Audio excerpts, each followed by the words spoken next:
control panel, we've got our power on. Here we've got an outside light.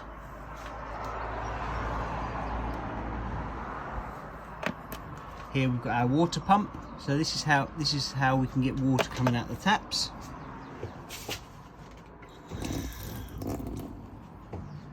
We turn it off and that's there. Inside lights.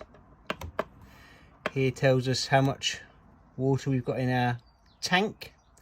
Our tank is internal, it's not external, so you should have no problems with frost. And the tank is located under there. In order to fill the tank while I'm on here, it's a hose fitting in there on the side. The blue hose is located in the rear locker. And here we have our gauge for our battery. It's always best to use a vehicle plugged in though. And here it tells you whether you're on battery or whether you're on plug-in. Hook up. Power off.